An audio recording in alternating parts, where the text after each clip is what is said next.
নমস্কার বন্ধুরা, এখানে কিছু গোটা মশলা দেখতে পাচ্ছেন। তার মধ্যে নিয়ে নিয়েছি ছোটো এলাচ, বড় এলাচ, দারচিনি, নিয়ে নিয়েছি লবঙ্গ, গোটা গোলমরিচ, নিয়ে নিয়েছি 3-4টে মতো শুকনো লঙ্কা, আর নিয়ে নিয়েছিলাম ধনে আর শাহি জিরে, আর নিয়ে নিয়েছি মাখানা। এই সমস্ত মশলাকে আমি ড্রাই রোস্ট করে নেব। তার মধ্যে দিয়ে দেবো একটুখানি পোস্ত। তারপরে সেগুলো সমস্ত ড্রাই রোস্ট করার পরে একটি মিক্সিতে নিয়ে তার মধ্যে দিয়ে দেবো লবণ। তারপরে সেটাকে একটা গুঁড়ো করে রাখবো। অন্যদিকে সর্ষের তেল গরম করে নিয়েছি, সেটাকে আমি কড়াইয়ের মধ্যে নিয়ে নিয়েছি।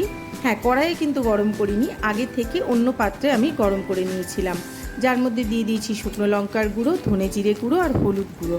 তারপরে এখানে ধুয়ে রাখা মাটনগুলো দিয়ে দিয়েছি। আজকের রেসিপির নাম হাতে মাখা মাটন। দিয়ে দিলাম আদা বাটা, দিয়ে দিচ্ছি রসুন বাটা, আর দিয়ে দিচ্ছি বেশ খানিকটা টক দই। আর এরপরে দিয়ে দেব বেশ খানিকটা পেঁয়াজ। যতটা আপনারা মাংস নেবেন তার উপর নির্ভর করছে। এই মাংসটার একটাই গুণ যে হাতে মেখে নিলেই কিন্তু অর্ধেক রান্না হয়ে যাবে। অর্ধেক কি, প্রায় বলতে গেলে 80% রান্না হাতে মাখার উপরই নির্ভর করছে। হাতে যদি পুরোটা করে মেখে নিই, তারপর কিন্তু গ্যাসে চড়িয়ে দিলেই আর সময় নিয়ে অপেক্ষা করলেই মাংস রেডি। দিয়ে দিলাম গুঁড়ো করে রাখা যে মশলাটা নিয়েছিলাম সেই মশলাটা, আর দিয়ে দিচ্ছি স্বাদ অনুসারে লবণ। দিয়ে সমস্ত মশলা এই মাটনের সাথে ভালো করে হাত দিয়ে আবারও করে মেখে নেব। এটাকে ম্যারিনেট করতে দেওয়ার কোনো দরকার নেই, পুরোপুরি হাতে মেখে নিয়ে তার উপর দিয়ে দিচ্ছি তেজপাতা আর দিয়ে দিচ্ছি গোটা রসুন। এরপরে কড়াইটা ঢাকা দিয়ে গ্যাসের আঁচ একদম কমিয়ে দিয়ে অপেক্ষা করব। আর মাঝে মাঝে তো একটু নাড়িয়ে দিতেই হবে, না হলে নিচটা লেগে যেতে পারে। দেখতেই পাচ্ছেন আমার মাটন রান্না হচ্ছে। অর্ধেক রান্না কিন্তু গ্যাস ছাড়া আগেই হয়ে গিয়েছিল।